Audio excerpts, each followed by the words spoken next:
नमस्कार साथियों, स्वागत है आपका एक बार फिर से आपके अपने चैनल जीले से ब्रोज पर। चलिए, पिछली कक्षा में हमने संयोग श्रृंगार रस को जाना था। आज हम जानेंगे वियोग श्रृंगार रस के बारे में। तो वियोग श्रृंगार रस की जब बात करते हैं तो वियोग श्रृंगार रस का भी स्थायी भाव क्या होता है? रति। क्या होता है? रति। तो वियोग श्रृंगार रस क्या है? जब हमने संयोग श्रृंगार रस को पढ़ा था तो हमें संयोग श्रृंगार रस की परिभाषा मिली थी कि जिस काव्य में नायक और नायिका की प्रेम मिलन का वर्णन हो वहां क्या मिलेगा? संयोग श्रृंगार रस। बिल्कुल उसी के विपरीत कि जिस काव्य में नायक और नायिका की विरह का वर्णन जहां मिलता है वहां हमें वियोग श्रृंगार रस मिलता है। क्या? कि जिस काव्य में नायक और नायिका के विरह का वर्णन होता है वहां वियोग श्रृंगार रस पाया जाता है। एक छोटा सा उदाहरण देखते हैं वियोग श्रृंगार का कि निस दिन बरसत नैन हमारे, सदा रहत पावस ऋतु हम पर, जबते श्याम सिधारे। क्या है वियोग श्रृंगार का उदाहरण? देखते हैं। निस दिन बरसत नैन हमारी, निस दिन बरसत नैन हमारे, सदा रहत पावस ऋतु हम पर, सदा रहत पावस ऋतु हम पर, जबते श्याम सिधारे, जबते श्याम सिधारे। क्या है उदाहरण? कि निश्चिदिन बरसत नैन हमारे, सदा रहत पावस ऋतु हम पर, जबते श्याम सिधारे। तो ये जो पंक्ति है वह किस रस का पंक्ति है? हम बताएंगे कि ये वियोग श्रृंगार रस का पंक्ति है।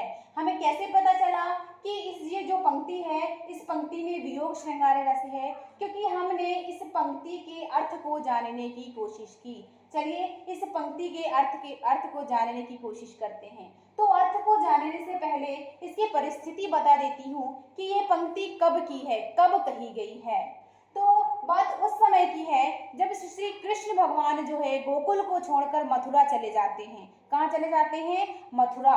तो उनके जाने से पूरे गोकुलवासी गोपियां कैसी हो जाती हैं? उदास हो जाती हैं। जब गोपियां गोकुलवासी उदास हो जाती हैं तो श्री कृष्ण हैं वे उद्धव नामक व्यक्ति को गोकुल भेजते हैं। किस लिए गोकुल भेजते हैं? कि हे उद्धव आप जाएं और निर्गुण निराकार ईश्वर का गुणगान करें, गोकुलवासियों को योग साधना के लिए प्रेरित करें। तो जब उद्धव गोकुल आते हैं तो गोपियां उनसे मिलती हैं, तो गोपियों से भी उनका हाल चाल पूछते हैं। जब उद्धव द्वारा गोपियों से उनका हाल चाल पूछा जाता है तब गोपियां कहती हैं, क्या कहती हैं? कि निस दिन बरसत नैन हमारे, सदा रहत पावस ऋतु हम पर, जबते श्याम सिधारे। अर्थात निस दिन, निस का अर्थ होता है रात। क्या होता है? रात। निस दिन मतलब दिन और रात से, दिन और रात से हमारे जो नैना हैं हमारे ऊपर आंसुओं की बरसात कर रहे हैं। क्या कहती है गोपियां? फिर से सुनिएगा कि रात और दिन से हमारे जो नैना हैं हमारे ऊपर आंसुओं की बरसात कर रहे हैं। सदा रहत पावस ऋतु हम पर। पावस, पावस का अर्थ यहाँ बरसात ऋतु से लिया गया है कि सदा रहत पावस ऋतु हम पर, जबते श्याम सिधारे।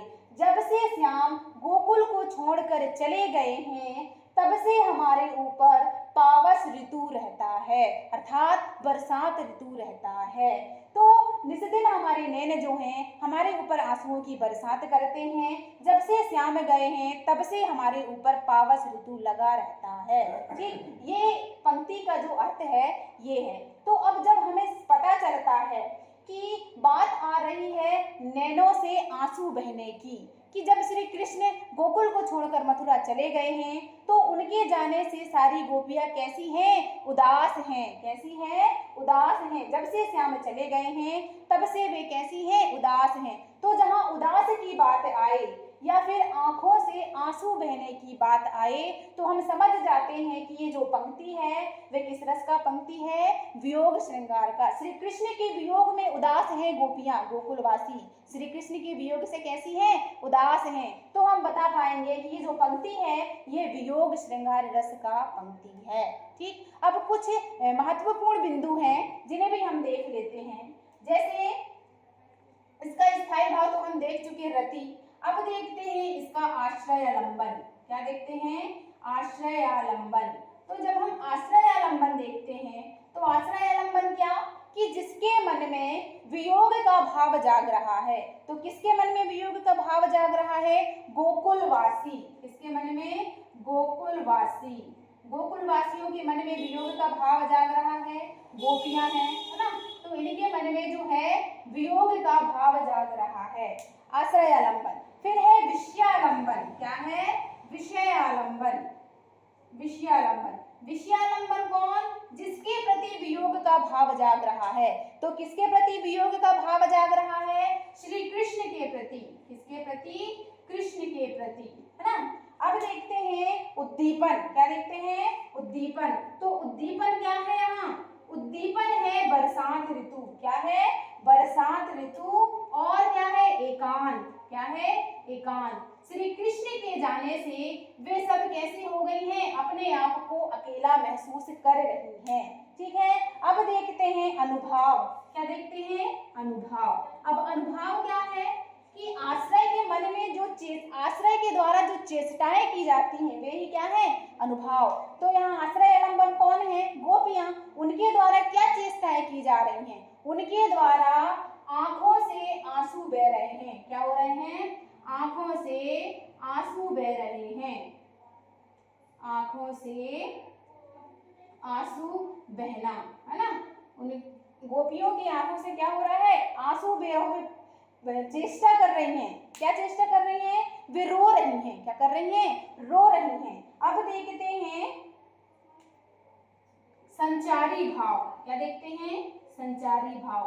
तो जब हम वियोग श्रृंगार की बात करते हैं, इस पंक्ति की बात करते हैं, तो कौन से संचारी भाव हैं जो गोपियों के मन में उभर रहे हैं? तो सबसे पहले तो हो जाएगा विषाद। क्या? विषाद के भाव। दुख का भाव उत्पन्न हो रहा है।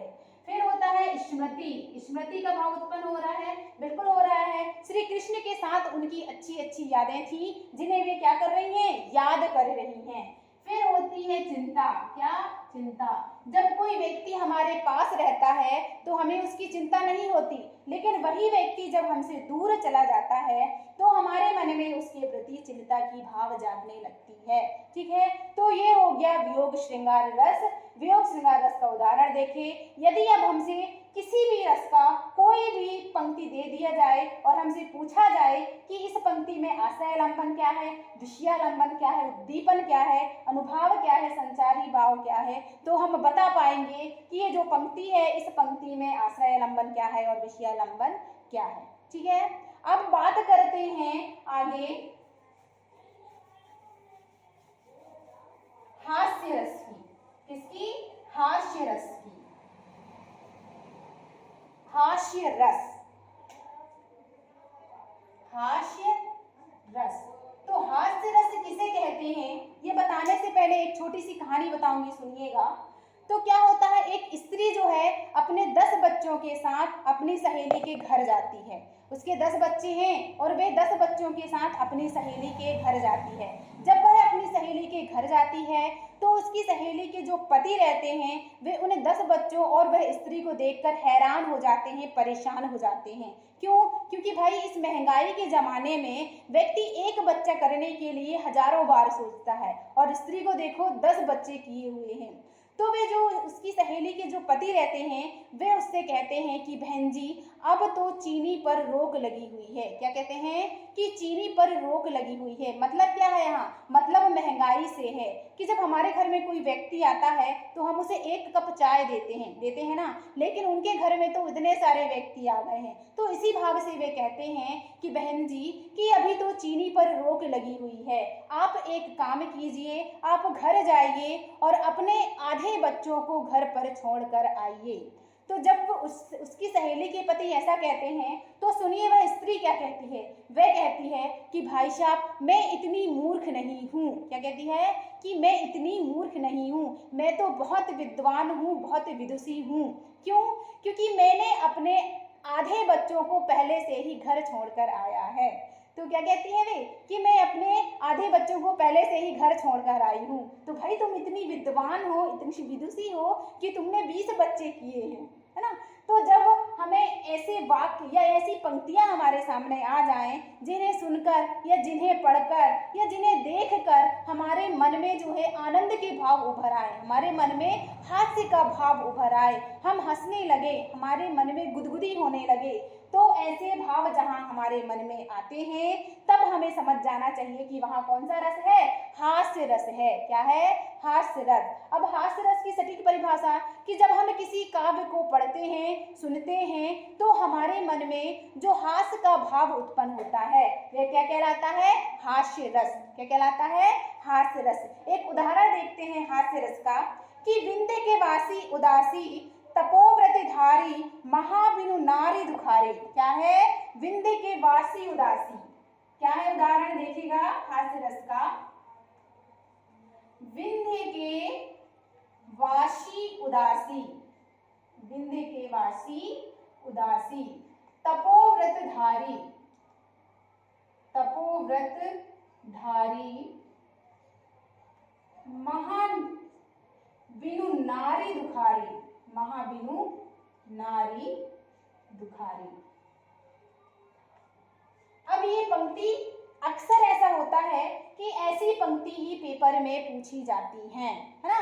तो अगर ये पंक्ति हमको पेपर में दे दिया जाए और पूछा जाए कि ये जो पंक्ति है इसमें कौन सा रस है, तो चूंकि हम हास्य रस पढ़ रहे हैं तो हम बता देंगे कि ये कौन से रस का पंक्ति है, हास्य रस का। लेकिन यदि हमें वहां नहीं मालूम कि हास्य रस का है कि क्या है, तो हम पंक्ति के आधार पर पता लगाते हैं कि इस पंक्ति में कौन सा रस है। तो अक्सर हमसे त्रुटि हो जाती है, गलती हो जाती है कि हम सही उत्तर इसका नहीं बता पाते। क्यों नहीं बता पाते? क्योंकि जब हम इस पंक्ति को पढ़ते हैं कि विंध्य के वासी उदासी तपोव्रतधारी महाबिनु नारी दुखारी, तो जब हम उदासी और दुखारे जैसे शब्दों को पढ़ते हैं तो हमें लगता है कि इस पंक्ति में या फिर करुण रस है या फिर वियोग श्रृंगार रस है। क्यों ऐसा लगता है? क्योंकि हम उदासी और दुखारे शब्दों को पकड़ कर रखते हैं, लेकिन ऐसा नहीं होता। मैं बार बार आपसे कहती हूँ कि जब तक हमें पंक्ति का अर्थ पता नहीं होगा हम नहीं बता पाएंगे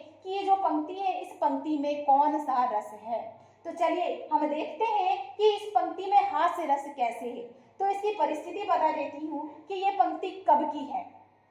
तो सुनिएगा, जब श्री राम जी अपनी पत्नी सीता और भाई लखन के साथ वनवास में रहते हैं, उसी समय माता सीता का क्या हो जाता है? हरण हो जाता है। और माता सीता की खोज में श्री राम जी जो हैं वन वन भटकते रहते हैं। जब वे वन वन भटकते हैं तो भटकते भटकते गौतम ऋषि के आश्रम पहुंचते हैं। जब वे गौतम ऋषि के आश्रम पहुंचते हैं तो वहां एक शिला रखी होती है। शिला अर्थात पत्थर रखी होती है और भगवान श्री राम उस पत्थर को अपने पैरों से स्पर्श करते हैं। जब भगवान श्री राम उस पत्थर को अपने पैरों से स्पर्श करते हैं तो वो जो पत्थर है स्त्री का रूप ले लेती है। क्या का रूप ले लेती है? स्त्री का। तो महर्षि गौतम और अहिल्या की कहानी से हम पहले से परिचित हैं कि जो अहिल्या रहती हैं वे श्रापवश पत्थर का रूप ले लेती हैं, लेकिन श्री राम के चरण स्पर्श से ही वे कैसी हो जाती हैं? श्राप मुक्त हो जाती हैं। लेकिन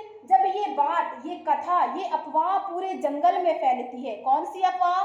कि श्री राम के किसी पत्थर को पैरों से स्पर्श करने पर वे पत्थर स्त्री का रूप ले लेती है। जब ये कथा, ये कहावत पूरे जंगल में फैल जाती है तो पूरे जंगल में जो मुनिवर रहते हैं, है ना, मुनियों का जो झुंड रहता है, वे कैसे हो जाते हैं? बहुत ही खुश हो जाते हैं। कैसे हो जाते हैं? बहुत ही खुश हो जाते हैं। फिर क्या होता है? एक दिन श्री राम जो है सूर्य देवता को जल चढ़ा रहे होते हैं सुबह सुबह। जब वे बाहर देखते हैं पंचवटी के बाहर तो ऋषियों की ऐसी कतार लगी रहती है। श्री राम जी ये कतार को देखकर दंग रह जाते हैं, आश्चर्य रह जाते हैं। वे उनके पास जाते हैं और कहते हैं कि हे मुनिवर, क्या बात है, आप भारी संख्या में यहाँ एकत्रित हुए हैं, कोई विशेष कारण? तो मुनिवर क्या कहते हैं सुनिएगा। क्या कहते हैं कि विंध्य के वासी उदासी तपोव्रतधारी महाबिनु नारी। यहाँ पे मुनियों की भावना को बताया गया है। वे क्या कहते हैं कि हे रघुनंदन, हम जो विंध्य के वासी हैं, तपोव्रतधारी हैं, इस घने जंगल में नारी के बिना बहुत ही दुखी हैं। क्या कहते हैं कि हम विंध्य पर्वत में हैं, बहुत ही उदास हैं। क्यों? नारी के बिना बहुत ही हम कैसे हैं? दुखी हैं। आपका बहुत बहुत धन्यवाद करते हैं कि आपने अपने चरणों को हमारे जंगल की ओर कैसे किए हैं? पधारे हैं। तो श्री राम जी कहते हैं कि हे मुनिवर, मैं आपकी इसमें क्या मदद कर सकता हूँ? तो मुनिवर क्या कहते हैं? सारे मुनियों के हाथ में एक एक पत्थर रखा रहता है और वे कहते हैं कि हे प्रभु, आप इन पत्थरों को अपने पैरों से स्पर्श कर दें तो ये जो पत्थर हैं वे चंद्रमुखी हो जाएं। कैसे हो जाएं? चंद्रमुखी हो जाएं, अर्थात स्त्री का रूप ले लें। तो ऋषि मुनियों के मन में क्या लड्डू फूट रहे हैं कि श्री राम भगवान यदि इन पत्थरों को अपने पैरों से स्पर्श कर दें तो ये सारे पत्थर जो है स्त्री के रूप में आ जाएंगे और हमारे चारों ओर स्त्रियां ही स्त्रियां होंगी। तो जंगल में मंगल करने का भाव जागता है किनमें? तपोव्रतधारियों में, है ना, मुनियों में, जो संन्यास लेने के लिए सोचे हैं, जो विंध्य पर्वत पर चले गए हैं तप व्रत धारण करने के लिए, और वहां जाके उन्हें नारी के बिना क्या हो रहा है? दुख हो रहा है। तो ये पंक्ति क्या करुण रस की है या फिर वियोग श्रृंगार रस की है? नहीं भाई, तपोव्रतधारी सन्यासी हैं और वे कह रहे हैं कि हम स्त्री के बिना दुखी हैं। तो ये जो पंक्ति है ये हास्य रस की पंक्ति है। इस पंक्ति से हास्य रस जो है प्रकट हो रहा है ना। तो ये जो पंक्ति है कैसी है? हास्य रस की पंक्ति है। देखते हैं इस रस के कुछ बिंदु। आश्रय आलंबन, जिसके मन में भाव उत्पन्न हो रहा है। तो हास्य का भाव किसके मन में उत्पन्न हो रहा है? भाई श्रोता। किसके मन में? श्रोता के मन में, लेखक के मन में ये जो भाव है वह उत्पन्न हो रहा है। श्रोता कौन? हम और आप। जब हम और आप ये सुनेंगे, ये पढ़ेंगे तो हंसी होगी ना, हमारे मन में गुदगुदी उत्पन्न होगी कि भाई देखो, सन्यासी है, तपोव्रतधारी, और फिर भी कह रहे हैं कि नारी के बिना हम कैसे हैं? दुखी हैं। तो आश्रयालंबन क्या है? श्रोता। विषयालंबन क्या हो जाएगा? किसके प्रति हमें हास्य की भावना उत्पन्न हो रही है? तो मुनियों के प्रति। किसके प्रति? मुनियों के प्रति, है ना। अब उद्दीपन क्या है भाई? यहाँ उद्दीपन क्या है? उद्दीपन है मुनियों का हाव भाव और वाणी। क्या है? ऋषि मुनियों का हाव भाव और वाणी। मुनियों का हाव भाव, भाई उनकी हाव भाव देखो, वे श्री राम से क्या करते हैं? आग्रह करते हैं कि यदि आप अपने पैरों से इस पत्थर को स्पर्श कर दें तो ये पत्थर भी स्त्री हो जाएंगी। तो मुनियों के हाव भाव और उनकी वाणी, है ना, ये क्या है? उद्दीपन का कारण है। अब अनुभव, अनुभव कौन? हम। हमारे द्वारा क्या चेष्टा हो रही है? भाई हम मुस्कुराएंगे ना। हम क्या कर रहे हैं? यहाँ हंसना, हम हंस रहे हैं, मुस्कुरा रहे हैं, है ना, ठहाके लगा रहे हैं। तो ये क्या हो जाएगा? आश्रय आलंबन की चेष्टाएं हो जाती हैं। अब संचारी भाव, तो जब हम इस पंक्ति को पढ़ते हैं तो हमारे मन में कौन कौन से संचारी भाव उत्पन्न होते हैं? हर्ष, काय का? हर्ष, विनोद, है ना, हर्ष, विनोद, चंचलता, चपलता, ये सारे भाव हमारे मन में क्या होते हैं? उत्पन्न होते हैं। ठीक है, तो अब हम समझ पाए कि हास्य रस क्या है। हास्य रस का स्थायी भाव, जब हम रस पढ़ रहे थे तब बताए थे कि हास्य रस का स्थायी भाव हास्य होता है। क्या होता है? हास्य होता है।